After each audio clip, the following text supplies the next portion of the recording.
The average person doesn't get extreme focus, obsession, dedication. They don't get it. It doesn't make sense. If it's what you really want to do and you're passionate about it, like I was with bow hunting, it's all I cared about, I'm going to keep doing this and you're going to keep seeing me and you're going to get really sick of it. So that's what I try to do. You are listening to the Run the Rack Outdoors podcast, where we take an all-in, leave no doubt approach to all things adventure hunting. From the big woods to the high country. How about that? Let's learn together as we discuss with our expert guests on what it takes to be successful in the backcountry. I'm your host, Weston Homa. Let's get into it. All right, everybody, and welcome back to another episode of the Run the Rack Outdoors podcast. Wow, so by far and away, my biggest episode yet. I'm less than a year into this thing, and I got Cameron Haynes on this episode. So Cam has been a huge inspiration to me, not just my journey as a hunter, a mountain hunter, a runner, but just an inspiration for me in my journey through life. I think the listener can find a lot of value in this one because I'm not saying I am where I want to be yet, but I'm just like everybody else.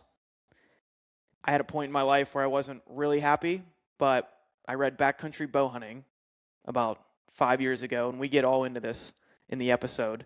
And it really gave me a lot of drive in my life to start changing things, becoming more disciplined, and going after the big goals that I want. So obviously his new books are super inspirational, New York Times bestsellers.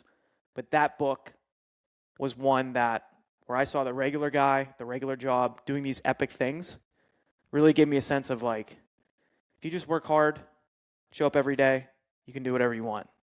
So I've just tried to take what I've learned from Cam just from watching him over the years and consuming his content, reading his books, and it got me to the position now where I'm sitting down, chopping it up with him. This all started with just some Instagram DMs. He says he's been liking my stuff, and then that led to text messages, just chopping it up like two regular guys at your local archery pro shop. And that's the one thing I took away from this about Cam. He was probably one of the nicest guys I've ever talked to. And hopefully our paths can cross again because I know he talks about the haters and stuff he gets online, but you talk about a genuine human being that just really appreciates life and helping other people. It was just an awesome conversation. I can honestly say not only this is going to be my best podcast because of Cam and his reach, but also just because the conversation itself, I think, was really powerful. So we get all into, obviously, bow hunting and obviously running, but a lot about just life and personal growth and winning. So by far and away, my favorite conversation yet. I know I'm going to get a lot of new first-time listeners to this one. So if you're new here, welcome. This is Run the Rack Outdoors Podcast. If you want to know a little bit more about what I'm all about, what this platform is all about, you can go back to episode 00. It was the very first episode I put out. It's a shorter episode. This was about March of last year. And what I try to do here is provide value in not just the hunting space, fitness, but also just personal development. And I want to try to make a positive impact on the listeners, everything with my content, just like how these guys like Cam have done for me, because it has meant that much. So that's what I'm doing here. That's what I'm trying to do. I'm going to find more ways to add value to people and grow this community. I have big goals for it. And what I like to do is train hard. I do a lot of the running, the marathons, the ultra marathons. I've progressed a lot over the years. I'm running Boston this year. I like to train like a mountain athlete, and that's the community I want to build. So I'll wrap up here. We'll get to the episode, but I wanted to mention too real quick on runtherack.outdoors.com, my personal blog website where you can find all my information there. I just developed a online Run the Rack coaching. So it's going to be focused on preparing for the mountains, but my biggest value that I can share is building your endurance. So obviously I still do a ton of strength training. That's actually what I did for a long time. I'm a NASM certified personal trainer, but my big value adder right now, I believe, is building endurance. So I've helped a handful of people run their first half marathon, full marathon, all for free, put training plans together. But now I just set up a formal online coaching, so you can check that out. We'll get connected, set up a call, and go from there. But I just wanted to plug that because that's new, and I'm really looking forward to just helping people with that, and then helping people in general. Just when I get a DM asking about trying to get into running, trying to get into hunting, what do you think? I just love helping people. And that's my main aim here. So I'll wrap up. I'll leave it there because I know everybody wants to get this episode with Cam. But that's it. I hope everybody has a great week. Let's work as hard as we can. Let's leave no doubt. And let's run the rack. All right, enjoy this episode with Cameron Haynes. Go Hunt has a single purpose: make it easier for hunters to get into the field. Hunting tags are only getting harder to obtain, and Go Hunt is a research platform helping navigate the ins and outs of drawing tags and researching hunts across the West. I've had a Go Hunt membership for years now, and I'm a big fan of the articles written on there by Brady and Trail. The content is next level stuff that has helped me a ton. From animal behavior to archery, they are sharing all the nuggets. I also love the hunt films on YouTube. They are extremely inspirational, and they'll make you want to get out in the mountains ASAP. Check out the Go Hunt Gear Shop, where they have everything you need for this coming hunting season. Use the code RACK, that's R-A-C-K, for 10% off eligible items in the shop. And you can use the code RACK for $50 in-shop credit when you join as an insider. So sign up for a membership and immediately get $50 back toward hunting gear. Check it out. You won't regret it. I don't think I need to give an intro on this one. Mr. Cameron Haynes, sir, how's it going? It's going great. It's good to chat running and bow hunting and just life with you tonight. I like what you're doing. I've been following you, and yeah, so it's cool to be here, talk with you. Yeah, and to say I'm excited is an understatement. You've been a huge inspiration for me, and hey, I know you've been busy too. You had a pretty busy weekend here, putting a ton of miles in. Got my ass kicked all weekend. Yeah, because I saw you with it was Jason and then Rachel too. Yeah, it was rough. Those are two studs. And then, because it was funny, because then I texted you on Monday, and I was like, okay, I think he's got that wrapped up. And then you were back at the track, it looked like, with Rachel, and I was like, yeah, that was a big few days. 4 days with her, a couple days, or like one long day with Jason, but you know, those people are at the top of their game. So for me, you know, as you're a young bow hunter, I'm an old bow hunter, well past my prime. So to be able to like try to hang, I can't hang with these people, but I give my best. So it's like I train like pretty hard just to be ready for those events or those, I guess those, I set it up myself. So it's my show, but for those tests. Yeah. Yeah. I mean, how fun is that? But dude, you're still in your prime. Are you kidding me? You knocked out Cocodona and Leadville in the same year. I think you still got it, man.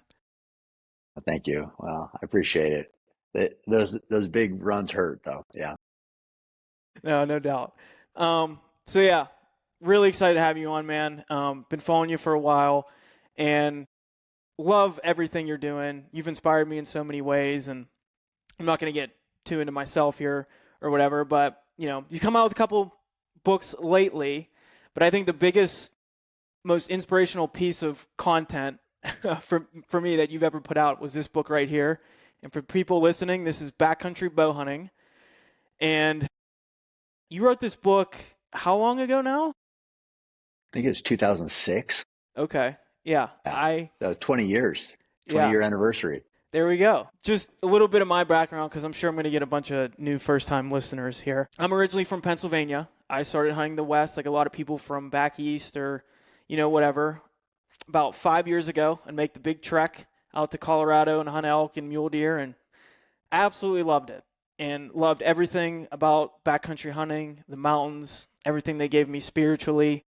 And making that long drive back every year, I was like, man, I wish I could move out there. And I grew up hunting. Like, I hunted my whitetails, my turkeys, my bears, and everything back east. But something about the mountain hunting, chasing elk, just really spoke to me. And, you know, through my 20s, I was always just like, always thinking about it, and I finally did it. So I sold my house back and I moved out here in October of this past year, just because I love the mountains. And I'm in Boise, Idaho. And that's where I landed. Idaho has a ton of great opportunity just because this is what I love to do, man. So I read this book.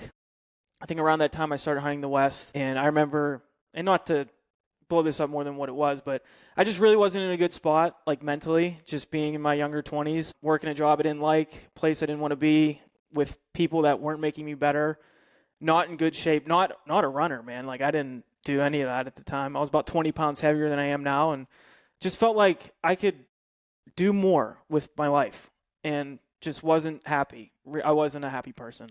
I remember reading this book, and this is when I started hunting the West, and like this book really just inspired me to just feel like I could do anything. Like your newer books are very inspirational, but just seeing the regular guy, regular job, you got pictures in here with your boys when they were younger, doing these big crazy adventures, and it really spoke to me, and it was one of the things that really drove me on this path to really change my life. And I just wanted to throw that in here because now I look at my day-to-day, man, I'm here in Boise, Idaho. I have the best community of like-minded people I run around with. I'm running these ultras, marathons. I'm running Boston this year. Found more success in the West, and now I'm in Idaho, loving it. I can't wait to start hunting next year. And point is, I'm very happy at the point I am now with my life. I wake up every day ready to attack the day. I love it. Yeah. This book was one of the books that just helped drove me. So I just wanted to start with that and really thank you. Well, yeah, I mean, that means a lot. It's I hear this excitement in your voice. I can see it in your face, and it's genuine. So I don't know what it was like when you were struggling, but I know what struggling feels like. So anybody who's fought out of that, I'm like, I'm on your side. And then I see, this zest for life you have and for challenge and just this passion. You got the Run the Rack hat on, you got your podcast going, you're repping the brand, you got a vision for where you want to go. And, we need young men, strong young men. I've, told my boys this forever, but I tell everybody this country needs strong young men. And because there's going to be a time when we have to step up and we have to be there for our family, for our friends, for our community. And the more capable and able and more confident we are, which is what we gain in the mountains, that's what the mountains give us if we survive them. We're there for others. So yes, it's an individual pursuit. It can be selfish at times, chasing our dreams, or feel selfish. Maybe it's not because it makes us a better person, but it's necessary to ascend where I think the place a man needs to be for, as I said, their family and everybody else. So I see that in you. It makes me feel good to hear your story and to see you just, living life to your fullest and having, you're not done yet, you're just getting started. So who knows where you're going to end up, and that's what makes me the most excited. Yes, I love the kind words. I'm glad the book impacted you, but what fills my heart the most is seeing your face and hearing your voice and seeing just that, just appreciation for life. So That means a ton. And I'll tell you too, it's not just me. I would say I'm your target audience of young men, and I run around with guys that, they're a similar mindset. Like they just want to do more. They want to be more capable. And I'm thinking about my two buddies back from Pennsylvania I still keep in touch with. I can't wait till they come out here and I get to take them hunting. My one buddy, Joey, he's coming out to bear hunt in the spring. But he just got back into hunting. You've inspired him. He arrowed a whitetail this year. He was so happy. My other buddy, Mitch, is a blue-collar guy. He's got 2 young kids and works 12 hours a day, 6 days a week. But he gets his runs in at 4:30 in the morning. He ran his first marathon this year. He killed a bull in Colorado this year. And it's just like we look at it, it's you, guys like you, you specifically, you inspire us, and it's just everything you stand for. And I know you talk about the haters and the comments and stuff, but I think there's a lot of us that, we're not on social media commenting. We're out doing stuff. That's the actual majority, and it's really making an impact, man. So I wanted to throw that in there too. Well, I love hearing about your buddies because that's the grind. That's hard, to do that, to get in that work, and then to still provide for your family and also get a bull on the ground. Like I think it was Mitch, you said. Yeah. It's just like, yeah, that's, that's what it's all about. That's just living, that's giving all you got and making it happen. And so, yeah, I love hearing stories like that. So thank you. Yeah. So what you're doing is working to sum up. But yeah, wanted to just pick a couple things in this book, man, because seeing like I said, regular guy, regular job, the kids doing these crazy adventures really just drove me and inspired me. And I just wanted to pick your brain a little bit too. So during this time, you wrote this book. I think you were with Eastman's, and you're training like a mountain athlete, doing these adventures, but you're just like everybody else, regular job, family. I just wanted to ask, what was your mindset then? What was your drive at that time? At that time, man, I don't know. I was trying to earn some confidence, as a young man, it's hard. The world can be hard on young men. And so I was trying to like, am I tough enough to do this? And I remember I killed this bull here. I'll look at it right there. It's probably the smallest bull in here, but that's the first 6x6 I killed in the wilderness. And I proved to myself that I was tough enough to do it. Took 8 seasons, I think. So that was like a big one, so along the way I was gaining confidence in myself. And then also I had a lot of detractors. All from day one, I've had people talk shit about me, which is just the way it goes, especially you're doing things that other men do. It's just, that's kind of how it, I don't know. I don't know if you've been around sports and football and things like that. Construction is just, it's no big deal because that's just life. But I wanted to prove a lot of people wrong. So I had to prove to myself that I was who I thought I was. And then I had to prove to others that they were wrong about me. And that was a big motivator. So I don't know if it's healthy, but that's what motivated me. No, totally. And I think everybody's got their own fuel. I've definitely had mine, still have it. I think it's changed over the years. I think it was really negative for a while, kind of like when I started, especially just with the running and everything. But over time, it's changed for me a little bit. I don't know if you were always pretty disciplined, hardworking, but was there really a time? I feel like I want to say you mentioned once on a podcast, maybe on Rogan, when you had kids, Mm-hmm. really wanted to just step up your game in life. Yeah, no, that was a big one because as I think there's a quote I had on that, or I've mentioned it something like this, where I said, it's one thing to be a loser. You're just impacting yourself, basically. You're just whatever. Nobody ever expected much of you, and you're not really living up to much. But it's another thing to be a loser dad, because now you're impacting the future of your kids, and if the example you set is going to impact how they carry themselves, how they talk, how they believe in themselves, how they present themselves to others. And I was just like, finally, I'm like, I had Tanner, my first one. And I was young, like probably 25 maybe, or maybe 24. I can't remember now. But anyway, I didn't know what the hell I was doing. But I was like, I wanted it. I knew I had a bigger responsibility, and I should stop drinking. I should stop going out and just being, just wasn't, I was just acting like, I don't even know what I was acting like, an idiot. And with no responsibility, not really caring about work. Like it wasn't cool to care about work and to do a good job. It was like, you're an ass kisser if you did that. So I was just like, I had fell into this negative part. But then when I was married, I had a kid now, and I'm just like, I can't do this forever. Is this it? And so I was like, okay. So I tried to stop drinking a number of times, couldn't really do it, would go back, screw up again. But then finally it took. It took me till, like I said, it maybe 25 when I had Tanner, or we had Tanner. And I didn't run my first marathon until I was about 32. And so I ran all the time. I did like half marathons, 10Ks just around town here. No big deal. Didn't even train super hard for them. But um, I did that first marathon and I got third. And I was just like, I mean, that felt pretty good. And so I'm not saying I'd never drank after that, but I got more focused and then did my first ultra in 2005. And so now it's been 21 years of ultras. And so since then, I've been pretty dedicated. So no, I wasn't always, I was a complete, I mean, I'll say it, I was a loser.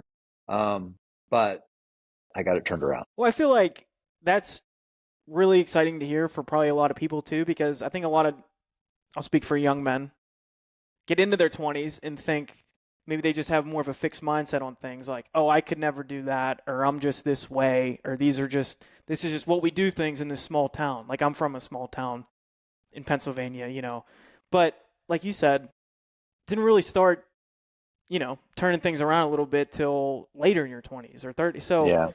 I think that's important for some people to hear because they'll put themselves in a box so early and they'll just stay in that box. Yeah. Right. Yeah, and I think True is doing a good job. It's like he's in a whole completely different situation. But the similar part to his story is I probably know, but I made him run. Everybody hated running. I just make the kids do all this crazy hard shit. But after finally after he realized, and I told him the whole time, I'm like, yeah, you can do whatever you want to do, but running is your gift. And I hate running, blah blah blah. So it finally took him till he was, I think he's 29, just turned 29, but 28 until he finally was like, okay, I'm going to get serious about running. He wasn't like drinking and partying and didn't have to figure out being a loser. He just had to refocus. And so his whole message is it's never too late because he wants to show that he half-assed his way through high school, could have been great. He wasn't, didn't run in college, and now he's going for the Olympic trials at 28 years old and now 29. So even for that level of goals, it's never too late. And he's not doing that to show, hey, it doesn't matter who you are, you can make the Olympic trials or be this elite athlete. He wants to show that you can do anything whenever you decide. So maybe it's going back to school and getting your degree when you're 40, or maybe it's, just having confidence to be like, I'm okay, it's never too late. I'm going to dedicate my entire whatever to this, everything I have, and see what happens. Because there's no guarantee he's going to get that Olympic trial standard, but he's giving absolutely everything he can to it. So I like that. Yes, I was a screw up and changed. He wasn't a screw up, but still refocused. The both the crux to both those stories is you can change whenever you want and you can become whoever you want. But it's going to take dedication or hard work, but it's exciting to know that that's possible. So that's what we're trying to share. Exactly. And I had this actually pulled up on the side in case we were going to get into this, and I'll just bring it up now. So I don't know if you know this either, but Truett messaged me on that story too. Oh, So that's kind of, yeah, he did. So that's kind of how me and Cam first connected because I put on my story, I was out on my run.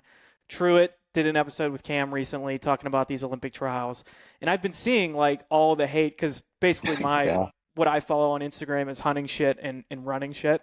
So yeah, like the running world, they're literally writing articles about how Truett can't do this or he's crazy or making videos. And maybe it's literally for the sole purpose of just getting attention on themselves, which I think yeah, is just maybe. gross. But I was listening and I'm just like, I just hear two guys with a huge growth mindset that are just going to go after whatever they want. And I don't understand the issue with that. So I put that on my story and I added both you guys. And then, yeah, Truett messaged me back. He was like, really appreciate it, man. Like, thank you. And that's basically what I said. And I'll just go through it right here. I was like, I hope people actually listen to what these two are talking about. They both have a continuous growth mindset. And then I said, too, it's also really cool to hear you guys pull inspiration from others like Jelly Roll and Goggins. And Truett mentioned a couple other guys he's seen on Instagram. Yeah, And I said, life should be all about pulling each other forward and inspiring those around you. And then I said, I can't believe these lizard brain people are talking so much shit on this guy. yeah, Sounds like they should spend that energy on their own goals instead of, talking about others. But that was my whole point. I was like, I don't get the negativity.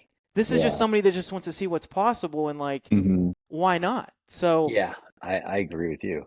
I don't get it either, but it's I don't know. I think I saw Bert Kreischer put this up the other day, but his comedy special comes out. He like showed all these like positive comments, and you kind of go past those. The negative ones are the ones you want to respond to. So I don't know if people are saying that shit because they know it's going to get a response, or they're hoping it gets a response, or hoping to get some engagement. I don't know, but negativity always gets more than positive. That's just the way that's what works as humans in this society right now. You're going to get more whatever that's how from Fox News and negativity. CNN makes their money. They just Dude, put bad news up there. that's it. So yeah, good news doesn't sell. Yeah, I don't know. I don't know what the I don't know what they're worried about, but part of it is he does get a lot of attention. And we've talked about this. He's a ripe target for hate. He's got a lot going his way, right? And for guys, as I said, guys, we don't need much to give hate.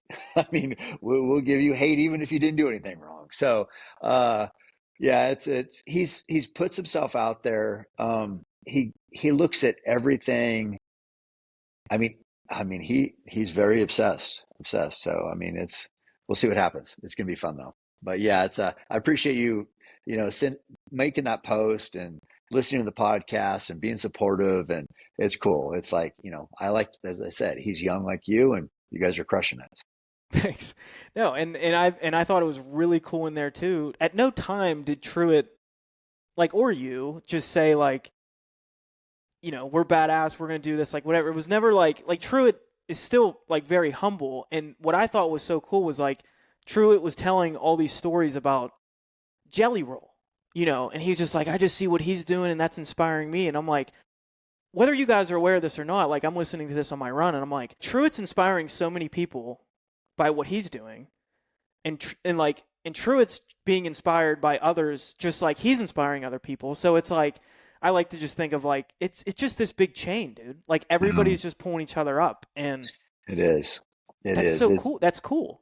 Yeah, That's the power of humanity. It's like that's the beautiful part of it. There's the crabs in the bucket part where there's going to be some people who, if you're going to make it out of the bucket, the crab's going to pull you down, and they don't want you to get out because they're not getting out. So there's going to be that.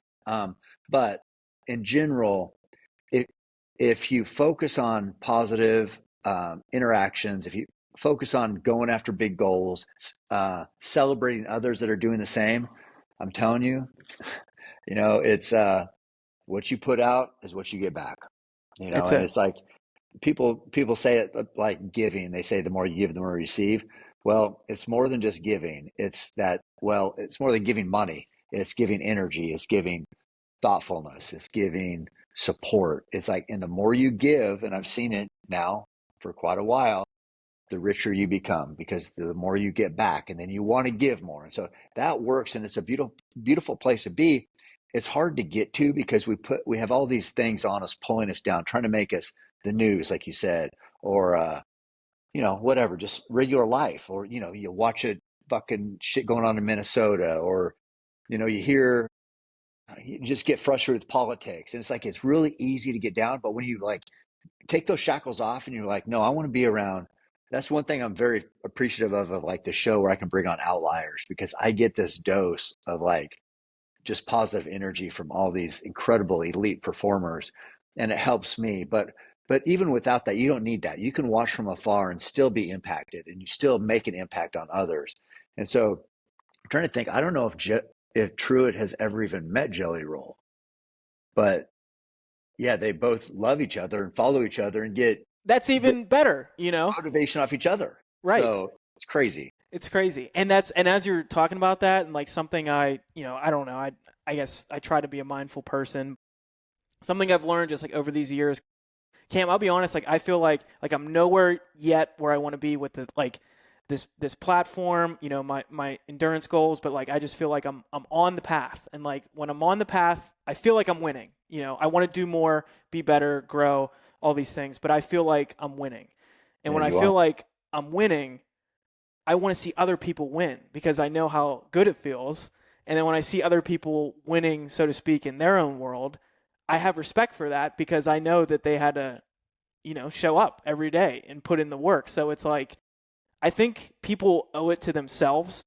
They need to win themselves. And that can look however they want to make it look. But when you do that, then you're in such a secure spot to where I don't you don't feel like you need anything from anyone. You just genuinely want to help people. And that's just something I think about. I think, when you're winning, you like to see other people win.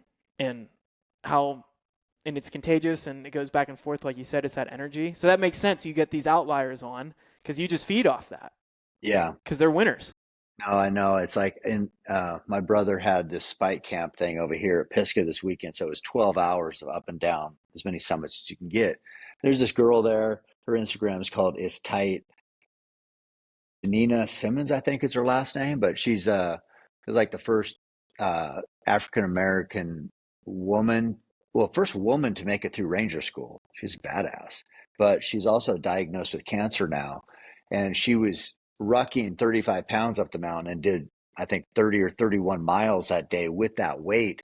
So that would have been how many summits did she do? So it's like 10,000 feet of gain. And I saw her over there, and she just was saying what an inspiration I was. And, she flew all the way out here just for that event.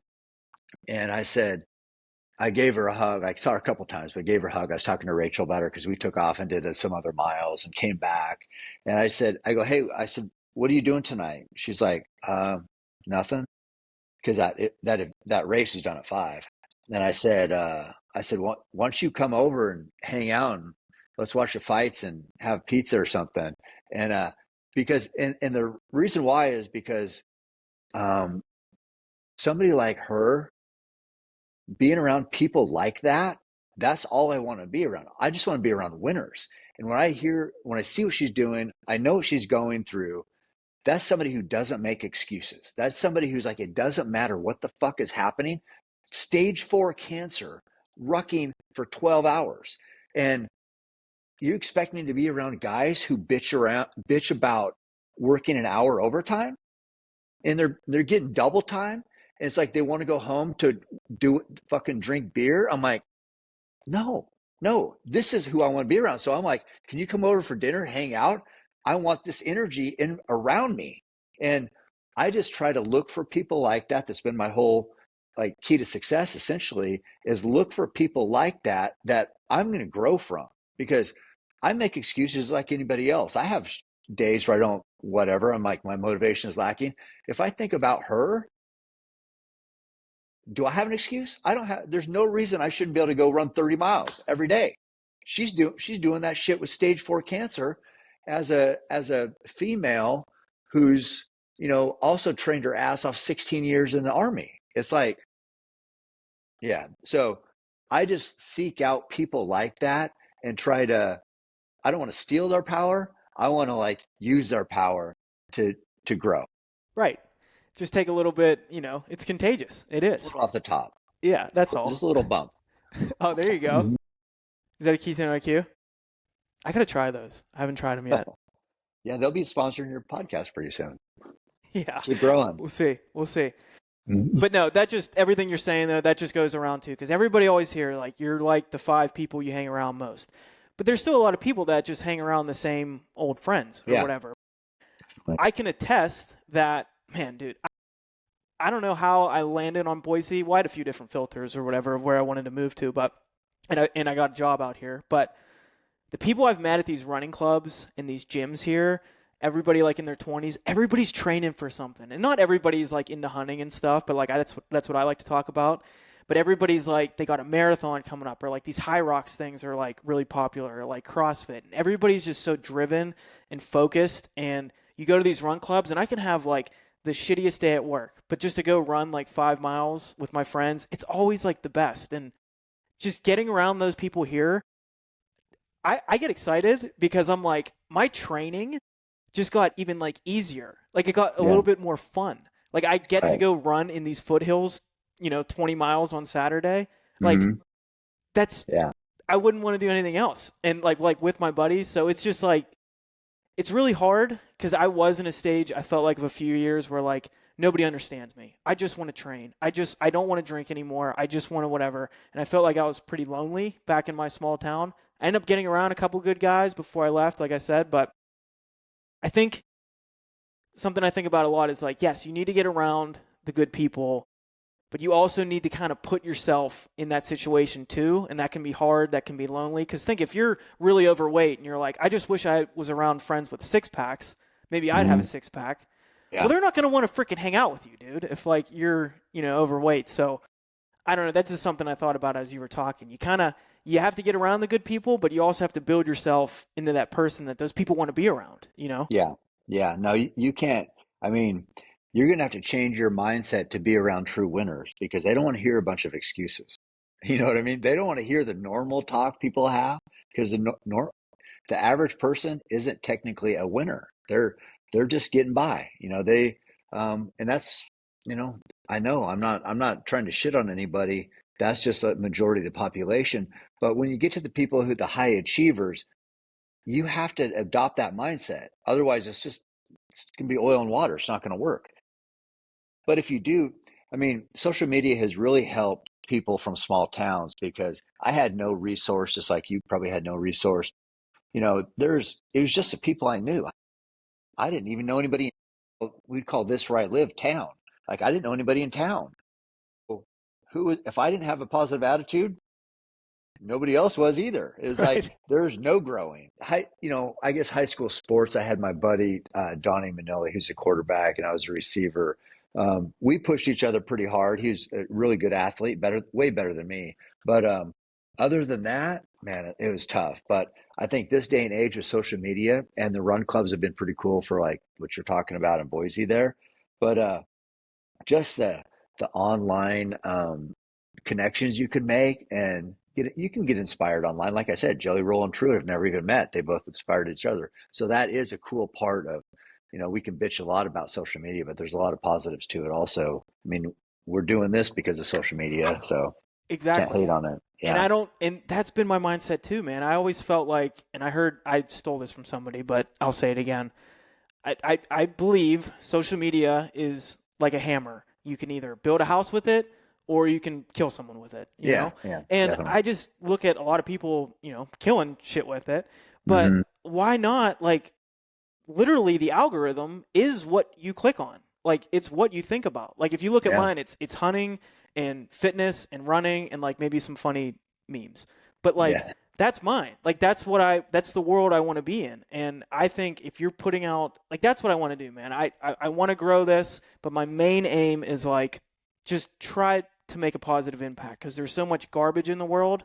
And I feel like we just need more people. Like, I love seeing my friends post their runs from Strava or their fitness stuff or prepping their meals, or I love seeing my buddies like, kill a buck in the fall, like back home, and just all these things, dude. So I'm just like, why not use it for good and put out Yeah. positive? Because I think it is powerful. There's so many times where I had to endure the audiobook, and I'll just run this like little local park back in Pennsylvania, and it felt like, that's what I needed to hear. I didn't have anybody really like pushing me, I Hmm. just used social media and content just for that inspiration, and it's gotten me to a good spot in my life now. And I'm still, I'm not done, but Yeah. You're it's kicking ass. I'm trying to, but Yeah. it's powerful stuff is my point, and that's my main aim because I don't have a huge following yet, man. But some of these messages I've gotten, uh, just one of them, like just Yeah. getting one of these messages of like, hey man, I started getting my shit together. Like since I had kids, I started putting some weight on, but like I got an elk tag this year, and like, I saw you running today, and I didn't feel like running, but like I put my shoes on, like I'm getting back on it, and I'm Yeah. like, that was worth. I'm on like 40 some episodes. That was worth everything. Just one. That's awesome. Yeah. So, That's all it takes. right. And I'm not anybody special. Anybody can, just put out positive. So I digress. Yeah. No, but you're doing great. Yeah, you're doing it right. And it's we don't get to where we want to be as soon as we want to be there, but keep grinding, you'll get there. And I mean, that's another thing that True's been pretty good at is because people like to, if he has a goal, he always puts his goals out. He's very transparent on what he wants to do. If he doesn't hit it, obviously he's gonna get a lot of shit talked about him because he brings it on. But he's like, guys, it's not over. It's gonna happen. Just be patient. You can celebrate this failure now, but it's gonna happen. And so it's like that's what it takes. It doesn't happen as fast as we want sometimes, but nothing, I mean, nothing, as we know, worthwhile, nothing big, nothing, you're not gonna move the needle without a risk of failure. If the goals are, not grand enough, yeah, you'll probably achieve them and nobody's gonna care. But if you keep setting big goals for yourself, you might come up short, but eventually you're going to get there, and that's where real change happens. That's right. There's no clock on this thing. You just keep showing up. Yeah. No, I mean and Truett mentioned this too. It's the only reason why I'm where I'm at because I just didn't stop. I mean, this is 30, I think 7 or 8 years of bow hunting. I thought I should have been famous after year one. After that spike. Spike bull, yeah, my spike bull, wherever it is. Yeah, come on, I'm Hoyt. like, what else do I need to do? I mean, why am I not sponsored? And so yeah, 36 or 7 years later, here we are. Yeah, and that's awesome. Hey everybody, real quick, if you're listening to this episode on Spotify, please go ahead to the top of the page and leave a star rating. If you're listening to this on Apple Podcasts, you can leave a star rating and a review if you'd like. If you really like this episode, please share it with a friend, throw it up on your Instagram story, share it that way. Any sort of share or review really helps grow the show. Really appreciate it. All right, we'll get back to it. Hey, yeah, huge rabbit hole there for a good 30 minutes, but I loved it. I loved every bit of that. I do want to just talk a couple things about this, like into the book here. I had highlighted a section, and I don't want to kill the vibe because I think we got That's all good. good vibe going, but It's all good. I remember reading this section. I can't remember if I went out west my first time yet or not, but really gave me like a good perspective on hunting the mountains, hunting the west. You have this section in here about challenges in the backcountry, and then there's a small section in here about fear. So I'm just going to like bounce around a little bit, but I'm just going to read this section. There were times when I wondered if I was cut out for wilderness hunting myself. During my first couple of years by myself in the backcountry, I would only hunt from or near a pack trail. I was simply too afraid of getting lost to risk diving into uncharted territory. I remember sitting and staring for hours at one far-off basin in particular, longing to go check it out. Finally, after more time in the wilderness and more experience reading topo maps, I made my way to the area I'd longed to explore and found out that many others must have had the same reservations I did because the hunting was incredible. That remote basin holds some very special memories. It is where I've killed my two best wilderness bulls and two of my best wilderness bucks, and I've never seen other boot track, let alone another hunter to this day. Fear is natural, but we should not allow it to overwhelm us. By learning to handle our fears and by using it to look for opportunities, we can take the same path that other successful hunters have also taken in their lives. It all depends on our ability to channel this vital force constructively and turn it to our advantage. I think when I remember reading that, it was this big like weight off my shoulder because I think we're taught from a young age, especially as men, like no fear. You can't fear. There's no fear. And people haven't hunted the West yet, but they want to. It's the first couple nights you're out there in a tent, in a bivy sack, whatever. Yeah. So it's real. It's real. Just hearing that from a book from, Cam Haines, it definitely made me feel like, oh, it's okay to be afraid. It's what you do. So I'll let you take it from there. But reading that section from 20 years ago, how do you feel about that now? Yeah, I mean, that's where I killed that bull right there, that one I was just talking about. But then I killed one. Nate Simmons he was supposed to be filming me, but I screwed that up. I killed another bull there, and then a buck. He did get on film, a nice 4-point. But that basin was like, if a horse can get there, there's going to be people there. But there's no pack trail in that, even to get anywhere close to that basin. So that's why because Roy and I, when we first started, my buddy Roy Roth and I, when we first started hunting the wilderness before he moved to Alaska, we basically took the wilderness map, 30 miles wide, 60 miles long, and we're like, okay, this is the middle of it. This is where we get furthest away from anybody. We're like, let's go there. We just everybody hates seeing people, right? So we went there. I killed another spike. That was my first wilderness bull. It was a spike bull. It was like thinking 93. And so I killed a bull, but then I was like looking at that basin, and it's like, how do you get there? How do you get there? And like all these trails were like miles away. And I'm like, there's no pack trail in there. So yeah, I just figured, but again, okay, here's what I would say. Everybody has a goal of like going back and being a big mountain wilderness hunter for 10 days by themselves. It's like, I've done seminars and I'm like, how many guys have stayed one night by themselves in the mountain? One night. And like 2 will raise their hand, right? Out of hundreds. It's just not what guys do. It's like you're always with a buddy, or you're at the camp, or you're the elk camp canvas tent. It's like the big elk camp. I'm talking, for me, it was, I want to get away from people. I want to be mobile. I want to take advantage of my fitness. I'm going to bivouac hunt, which means you got all your camp on your back every step of the way. That means wherever you are is camp. And so I'm like, okay, I think I'm ready to do this. Then I'm like, except for this being by myself at night. It was just super.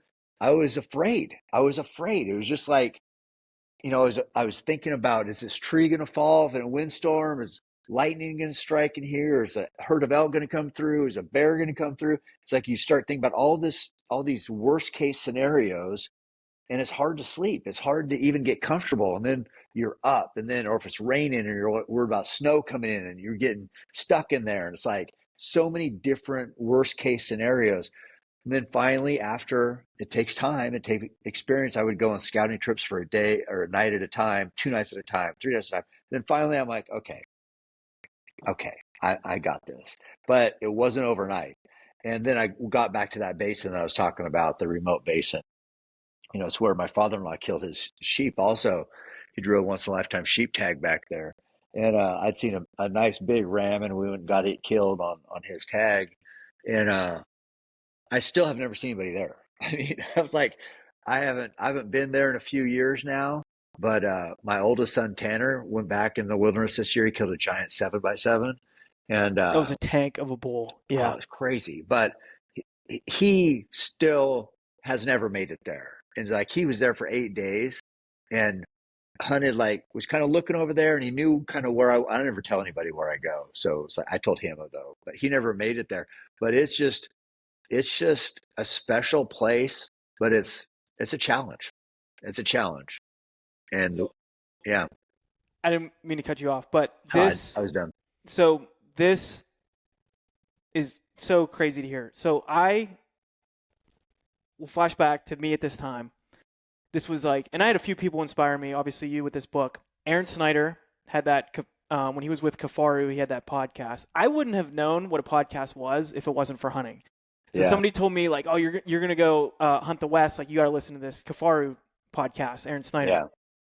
Listening to Aaron Snyder talk about hunting high country mule deer for 10, 12 days just sounded like the most badass thing ever. And I was like, I want to do that. I want to do that so bad.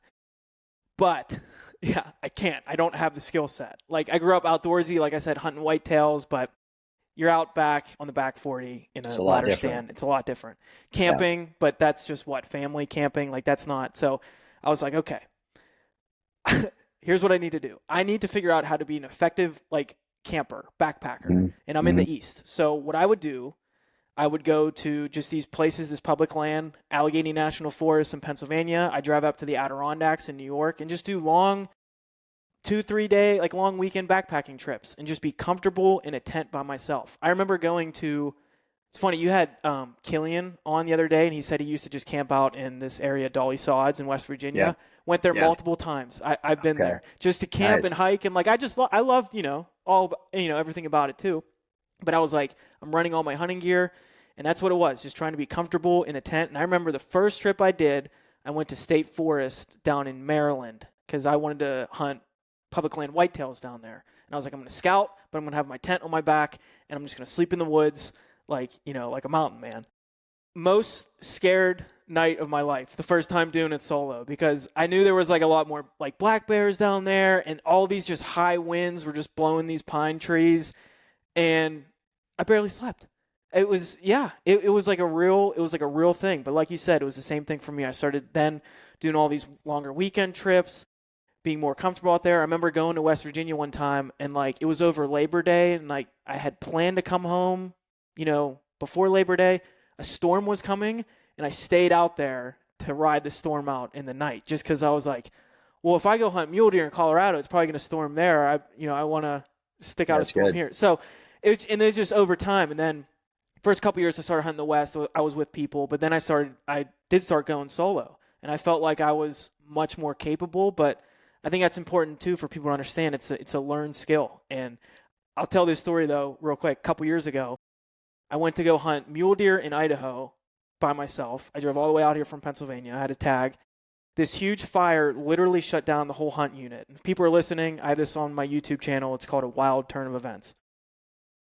I go there. This wildfire was huge. They shut down the hunt unit the day before the season. I had to pack out, and I was like, I don't know what I'm going to do. I called Forest Service, and they're like, well, we don't know when the fire is going to, go away. Like, we don't know what to tell you.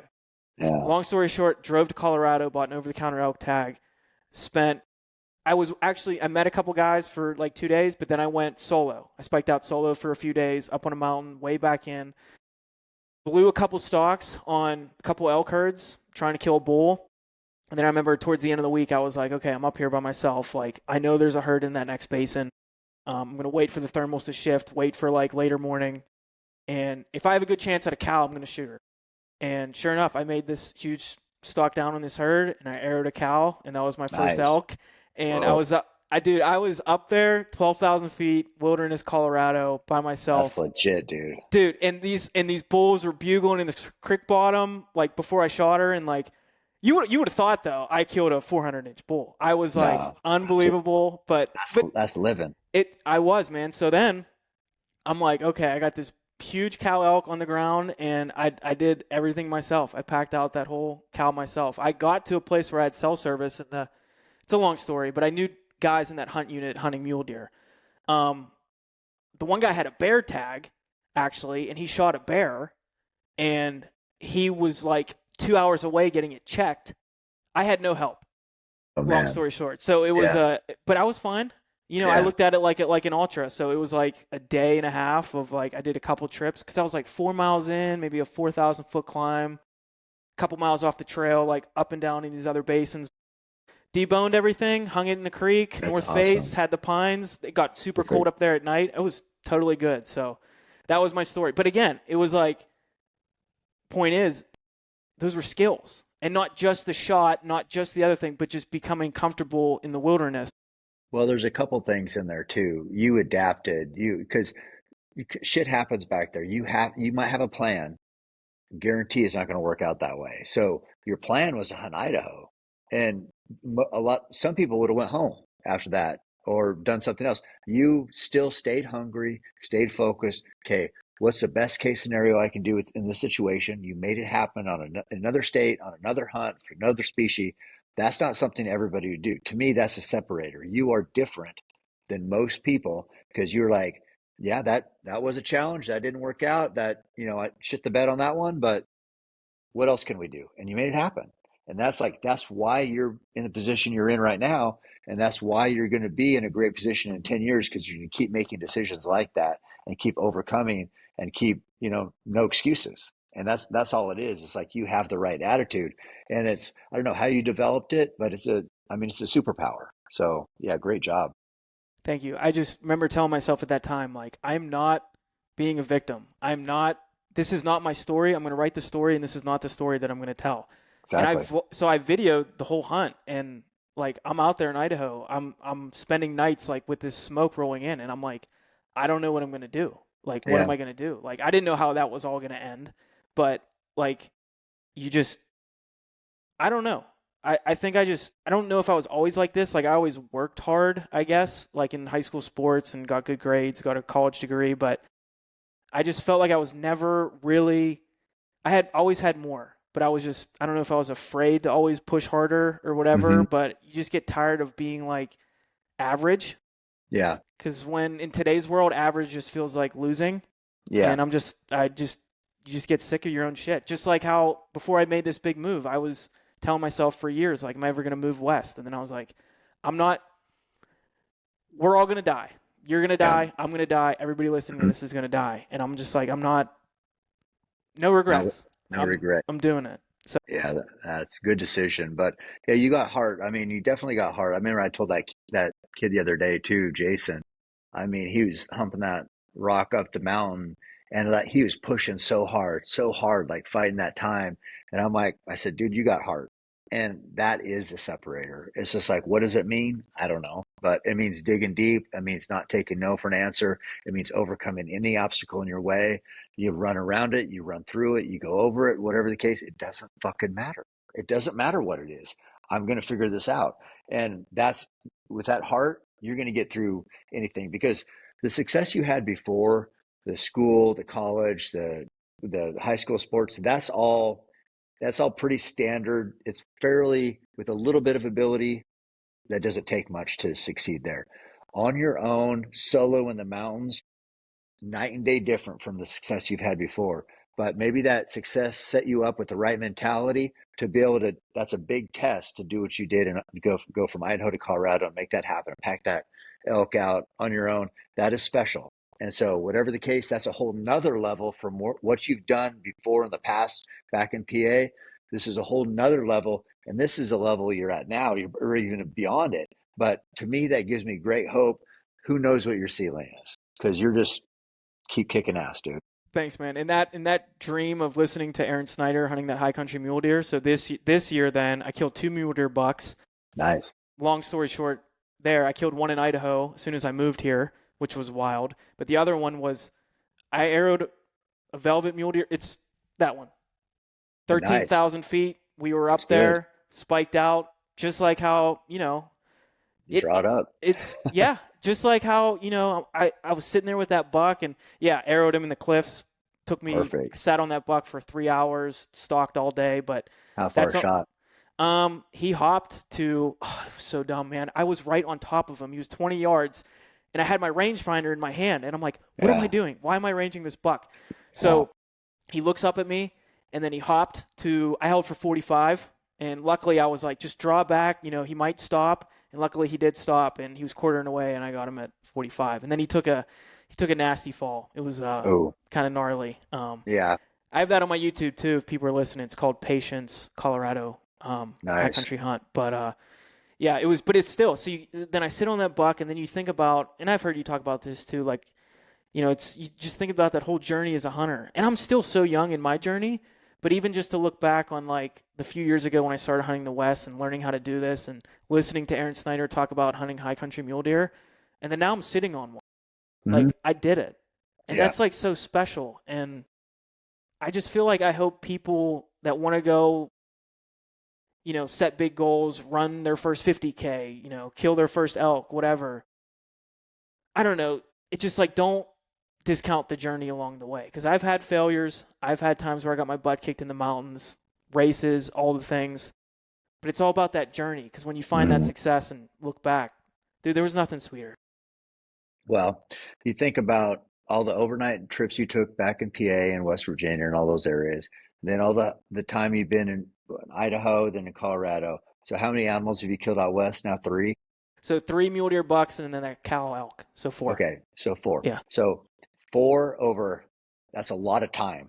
You know what I mean? So you're not succeeding every time you go out. No. You're paying your dues. And right. You paid a lot of dues to get prepared for that. You've had 4 times. I missed a bull. I missed, yeah. And that's how it works. It's like, so we get people, especially in this day and age on social media, you think everybody's killing every time. It's not the case. This shit kicks people in the nuts over and over and over. You've had 4 times where it's worked, but you've also had, months probably. The first 2 years, I didn't kill anything. Came close a bunch of times, whatever, but I wouldn't trade that for anything, Cam. That fire that gave me throughout the rest of the year, I was sitting back in small town Pennsylvania throughout the whole year, just like thinking about elk, like at my day job, like just eating at me. But that got me to shoot my bow. That got me to keep running. That got me to, you know what I'm saying? Yeah.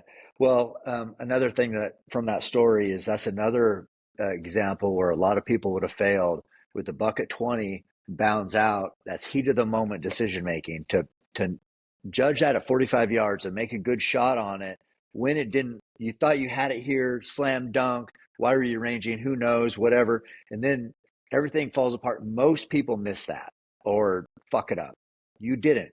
So to me, I've heard a number of different reasons why you've been winning, and it's not. And that's another one. So you have something special. You just need to keep feeding that fire, and I know you will because this is your passion, your love, and you're as focused as anybody. But yeah, I mean, it's no surprise to me that you're in the position you are. But again, I think sky's the limit. Thanks. I appreciate this, and another little lesson I just want to throw in here too, because this could apply to anybody listening, is like I didn't feel great about myself beforehand when I was doing just the average winning, the good grades, decent high school sports, whatever, because people were telling me that I was, you work hard, you're a hard worker, you got good grades and stuff, but like, again, that's just the average. So then I'd kind of trick myself and just always told myself like, I'm a hard worker, like I'm good, like whatever. But I knew I wasn't, you know what I mean? So I'm just saying this. For the love of God, I appreciate everything you're saying. Oh, Super nice, but don't rest on your laurels is what I've right. learned a lot too. Like this, Yeah. Cam's talking to me here right now, but this is giving me more fuel. I am not hanging up this podcast thinking like I got it all figured out And dude, because I I mean, don't. you haven't killed a bull with your bow. Dude, I need to. I Right. know. I I know. mean, I so know. it's like we haven't reached a pinnacle yet. Those bucks are awesome. Everybody loves a big mule deer buck. But for me, and I don't know about for you, but that bull with a bow, to me, that was like, that's everybody had a bull elk on their belt buckle. You got, metal silhouettes of 6x6 bulls. It's like that is the pinnacle. And I hate talking about it. It drives me nuts. But I do like. I will share it because I know that's real. That's real. And Cam, I had that bull. It was a far shot. I won't lie. I had time. It wasn't a big bull, but first, Yeah, I'd bull's shoot a a bull. raghorn. Yeah. He he gave me the time. I totally took my time. I had the wind, and he was a younger bull, so he wasn't. He was kind of just like what, and I I shoot that hinge, and I pulled, and I'm like dead bull. Like we're packing Hmm. this thing out. We're done. Yeah, Because I was with my buddy spiked out. This was in Idaho, yeah. and nothing. Didn't hear anything, and I was like what's going on? And then that bull just he didn't even like didn't look like it grazed him or nothing. He just like moseyed along. He's with these two other spikes and went down the timber. And I was just looking at my buddy like, what happened? Like I make that shot blindfolded, like back home, even at distance. Um, I mean I take ownership of this, but my kisser, I have a little brass ring as my kisser. I noticed after the trip, and actually during the trip, we moved spots a few days later, and I brought a little block target. I was shooting at 30 and I hit the dirt low, low. And that's how I missed the bull. I shot him low. And I'm like, what is going on? My kisser, then I must have touched it or something, was sliding on that string. Oh, So it was no good. way off from where it Mhm. should have been. But I'm not saying I'm not blaming that. I take full Yeah. ownership of my equipment and everything, but that's what happened. Like then I backed up to 50 and I shot. I was like several feet low. And I'm like, God dang it. And we called in bulls. We had a couple setups. Like we were in on it. Like we fought hunting pressure just like a lot of other people and could have made it happen, had opportunities. Yeah. But yeah, I miss my bull, but I bet you right now I'm gonna get one this year. Do you put your string on your nose, or what do you do? You got a kisser, but what else do you got?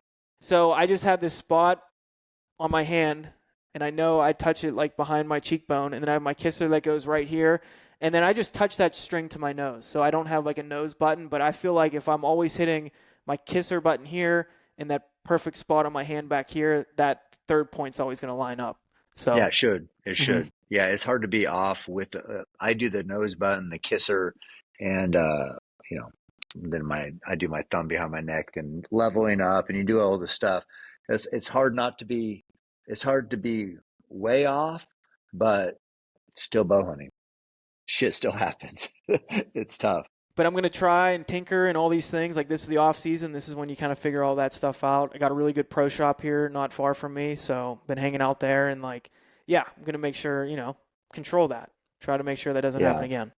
That's, I like how you term that. I was talking to somebody yesterday, and we as bow hunters, sometimes you want to blame shit that goes wrong. And it's like, I was talking to somebody's talking about like the broadhead failed. And I'm like, well, you chose that broadhead. I mean, Chose it's that like, kisser. That's what I'm yeah, saying. I am not, yeah. you know where I'm coming So from. that's no, and that's what I appreciate because we don't want to accept blame. Usually, we want to say we did everything right, but it's like if I shoot a broadhead personally and it didn't work like it's supposed to, that's on me. Exactly. I can't blame that shit. I'm the one who put it on there. It's like, so what am I supposed? Who am I supposed to blame? So if it goes on or if I'm hunting with it, I better have 100% full confidence in it. And if it fails, it's not that problem. It's not the problem with that equipment. It's me because I made a bad decision on what I should be using. So I liked that's my point was I like to hear you take ownership over that and just say, hey, you're not making excuses, but you'll know that the next time everything's going to be perfect. Absolutely. And You'll be that's your checking that buddy. shit Uh, every day.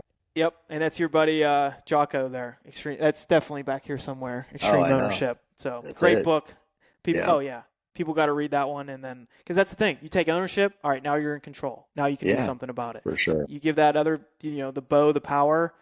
If there's a mistake, then Yeah. you're not going to do anything. You're going to get the same result. No, and if you're the type of person that blames like a poor shot on something, you're probably blaming other failures on other things. You know what I mean? It's a blame game. So you can't, it can't even be one time because then it bleeds into everything. It's like that extreme ownership, that is everything. And then you're never making excuses. You're like, nope, I fucked up. It's like, that's it. I Think got to about fix that it. that girl you were talking about at the beginning of the conversation with cancer and rucking Which, and oh, was a yeah, I ranger. know. Yeah, China, she takes ownership with everything. so Yeah, fucking awesome. yeah, that is I love, well, she's amazing, but I love people like that. Just, they inspire me. that's awesome. Mm. Before we wrap up, I wanted to ask you just a couple other things here, real quick. So, first thing, now that you're quote retired, you got all this time, I'm sure. Yeah. So I asked you about your drive back in the day. Mhm. What's your drive now, day to day? I just don't know any other way. I mean, uh, I went, I don't know. I mean, now I train pretty hard mostly like to run with Courtney. It's like, that's like, running with her or even Rachel. Rachel's won what 21 ultras in a row. I got to be on my A game, dude. So I train my ass off to be able to run with these elites, and I want to be able to, I'm not an Olympian or that class at all, but I train. I have guests here that have won gold medals, and I want to run with them, and I don't want them to be waiting for me. So it's like I train pretty hard just to be able to. Um, not embarrass myself basically out here with my guests. So that keeps me pretty motivated. I went and did a couple summits tonight and I saw there's a guy here, Rodney Williams. He's a young ultra runner. He's like working really hard. So he was going up, I was coming down and he's like, "Are you doing another one?" And I said, "I'll run with you." So we did just talking to him about, race strategy. He's gonna pace one of our friends down at Cocodona this year. He's asking me, are you gonna be down there?" And I'm like, I have no idea. I have no clue. Going back to that hellhole.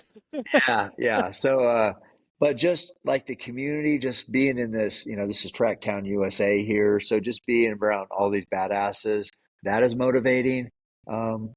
People like you, your story, seeing how, fired you are up there, for achieving and chasing goals, that inspires me. It's like if you seek inspiration, it's everywhere. It's everywhere. You just have to be open to it. So, yeah, I mean, I just I think, and Truett thinks, like for motivating me, I think we've decided I need to get my fastest marathon because he's like telling me last night, he goes, "Dad," he goes, "last year," he goes, "right before Boston, I came out, we ran," he goes, I could not keep up with you.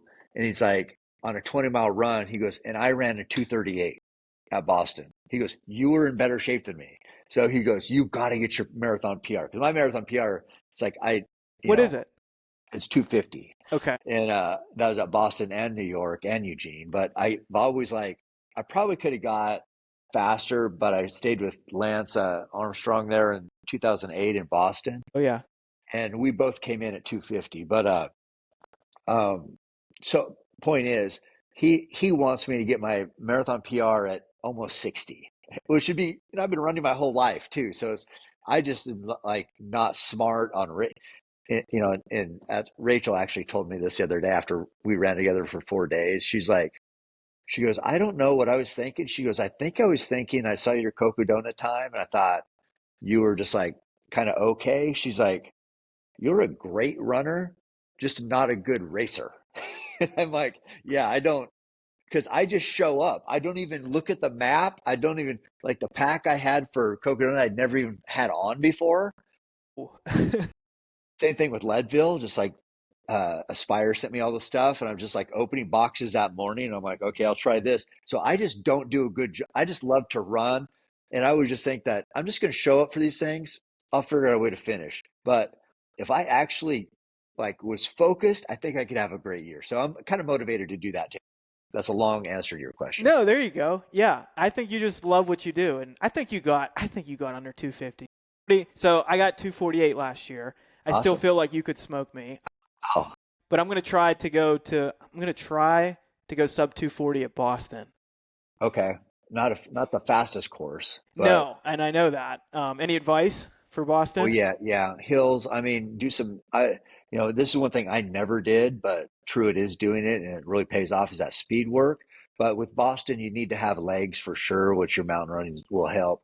Just because a lot of people, um, got the hill you got to climb, but it is a net downhill course, so your quads can get pounded. And that does take away from what you got at the end.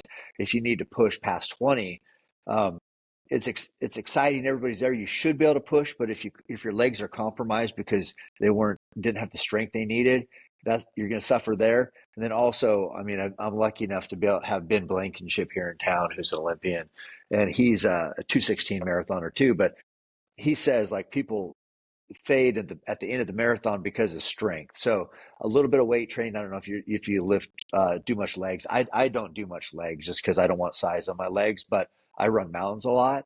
Um, but even like Cole Hawker, the gold medalist in the 1500, Centrowitz, who was a gold medalist, they showed me lifts they do here, and it's like what a lift we would do. It's just like squats, deadlifts, but very lightweight. But it's still that stimulus that your legs need to have that strength at the end of the marathon. So that I never did, which I wish I would have. And then the track workouts I never did, and it's pretty much that's kind of like the new science. Or I mean, maybe marathons always did it. I was just a bow hunter, so I didn't know anything. But Truett Just has showed up. really, yeah, Truett has really implemented speed work into his, and it's like you just get your body. I think the other day, what did he say in his video? He ran like 2 minutes at 4:58, 4:59, and then slowed down for recovery at 5:10 pace. That doesn't happen unless you're just training speed, right? And so I think speed, I think you could get to under a sub 240 if you do all that. Um, if you've run a 248 without did you do speed work with the Yeah, I have 248? been. That is one Okay. thing. Okay. Just stayed on top of at least once a Good. week the last couple years, and I really think that's helped. And there's a group that meets just badass people here, dude. Five What do you thirty, 5:30 in the morning every Wednesday. The track is open to the public, and they go Nice. through some speed work. And there's guys there, local guys, 220 marathoners. So I'm just Yeah. like in their No. pocket asking questions. Yeah. What do you guys do? 400s or 200s or what mostly? So they change it up every week. I think basically they structure the month, and it's like the first week of the month is some sort of 400s meter repeats. Then the second week is 800s, and then 1Ks, and then miles or something. I don't Okay. know. I probably Gotcha. mess that up, but it's usually some variation of that. And then they'll kind of tell you how to like recover and then what, to shoot for. And I never really know like what my 5K pace is. Like I'm just going Yeah. to run it as hard as I can. But So try it to is. try to do that. And then I found those other workouts like those Yasso. I remember last year I heard this Yasso 800s. It's 10 800-meter repeats, and it's like if you can hit a certain time, this might be your marathon time. So like I worked up to that, and I was doing that workout a couple times, and that just gave me like confidence. I was like, I don't know if there's like actual magic to this, but like I would hit those paces, and that gave me confidence for the race. So I'll be doing a Oh ton of yeah. speed. Yeah. No, it's definitely, I mean, that leg turnover, you got to get used to that speed. That leg turnover, you're going faster in those track workouts. Yeah, your body's just accustomed to it. So no, you're right. You're doing everything perfect. I think you know, if you have the ability, the VO2 and all that, I think you're going to get it because you definitely are putting in the train. It's like it's some parts are a little unknown. Like even with Truett, I'm like, I don't know. I mean, I don't know. You can want to do it all you want. I don't know if do you have the talent? You have the talent to run it under a mini 215? I don't know. We're going to find out. But there's some of it where it's a little bit out of our control, like your ceiling. But with dedication, that's kind of what Truett's showing is just like, could an average regular guy make the trials? And is there a talent thing or is it just hard work? We don't know. We're just like, I always thought in my head, there's always a talent part to it. But maybe with enough time, dedication, and focus, I don't know. Maybe that's secondary. I'm not sure. It's fun to watch. And even for me, I don't know. I don't really try to think about much except like what's right in front of me and my goal now. Yeah. But um, I've progressed a lot just the last couple years of running marathons. So I think and like quickly. So I think I have Yeah. this 240 in me, and I think with also I have just a regular job, so that is a factor too. But I Oh, think I definitely. can at least get there, and then Yeah. we'll see. I don't know. Do you remember what was your heart rate on the 248? I couldn't even tell you. I don't Yeah. know. Because I mean yeah, well, it doesn't matter. Some people like my Taylor, my brother, he runs hot. Like he's like high heart rate. Mine is super low, but we're about the same speed. So I guess it doesn't really make any difference. Yeah, I don't, and then I never wore one across my chest. I just have my watch. But Yeah, just even a then, I wrist one. still don't know if it's accurate, and I don't look at it too much. I don't. I I never, could I be better never, too, dude. I don't know. I don't even wear Yeah, a watch usually. I mean, not a watch that does anything, yeah, but no, it's cool. I can't wait to see because Boston, shit, that's coming up. That's yeah. April. April, and I just ran this 50K, so like I'm just doing some shakeout, easy runs. I feel, you know, pretty much back to 100% today. I want to make sure I'm like good. I'd like to do like a long tempo workout this weekend, and Yeah. then really get focused back on the speed. So. What time won that 50K? The winner was only 12 minutes ahead of me, so he was Oh, 4:22 and I was oh shit. 4:34. God, Yeah, you're I right know. there, I know. dude. That's a good run. Second place was only 5 minutes ahead of me, and I had him like Okay. all day. But like Yeah. those guys were studs. I'm not really built like these guys. I'm shorter, stockier, muscular. These guys like looked like tall, lanky ultra runners. And that dude, I can't help it. Like I looked up his ultra sign up results. The guy that came in first. Again, only 12 minutes, but he was a stud. Like he's been Yeah. placing in 100Ks and all this other stuff, but I feel like I'm right there. I don't know. We're going to keep grinding, and he had 10 years on me too, so, No, you you're know, gonna get better and better, dude. yeah. And I Yeah. love it. Like I love the grind, so I'm excited. Yeah. No, all good. Well, I'm pumped. Yeah, thanks, man. One more question if you don't mind. Yeah. One more. All right. So the last thing here, some advice for if you think back to that young Cam arrowed that spike bull. If you had any advice to tell him now, basically, what's your advice to just young bow hunters starting this journey? Um, man, let's see. Young bow hunter starting the journey. Uh, God, I just, I mean, it's cliche, but it's just, fall in love with the process, with the work. We get kind of tricked into wanting the results, and that's human nature. But definitely falling in love. I mean, you're a good example of this. You're running, you got running goals. I did all that just to be a better bow hunter. So it's like I feel like it's kind of the same for you. But if you have these things you enjoy doing, lifting weights, running, shooting your bow, make sure you do that. Make sure you follow it. Like there's a true. You're not fighting yourself every day. If you're fighting yourself every day to be the best you can be, I don't know if it's going to work. But if it's like you can't get enough of it, uh, yeah, just keep feeding that fire. And people will probably shit on you. People will discount what you're doing. People will talk, whatever. Um, you got to ignore that because we're not trying to be like those guys. We're trying to be the next level. And the next level, it's there's less people up there. There's less people that get it. There's, as Goggins said, you'll be misunderstood because the average person doesn't get extreme focus, obsession, dedication. They don't get it. It doesn't make sense. They'll label you as these things. You got to ignore that shit. So if it's what you really want to do and you're passionate about it, like I was with bow hunting, it's all I cared about. I didn't care about what anybody said. Talk all your shit. I'm going to keep doing this and you're going to keep seeing me and you're going to get really sick of it. And so that's what I try to do. I love it, man. I love it. Yeah. All right. I think people can know where to find you if they haven't found you yet. I don't know what they're doing, but what can we expect next, dude? Anything you can talk about what's coming up next down the pipe for Mr. Cam Haynes? Yeah, I got to go do a show with Rainn Wilson in Utah. Do you know who Rainn Oh, Wilson is? the office guy? Yeah. So I don't know if we're doing an episode of The Office or what, but no, Okay. he's cool. He's super smart. I think he had a book that just came out. So I don't know what I'm doing some project with him back there. I've heard he has a big podcast. I haven't listened to it, but that's cool. Yeah. Yeah. I don't know if I don't think it's for the podcast. I don't know what it is actually. Again, I take it one day at a Just show time. up. Yeah. I know that's coming up, but I'm also going to train with Truett back there. He's going to go do the Austin Marathon. He's, got some big goals for that. So we'll get some training in when I'm back there.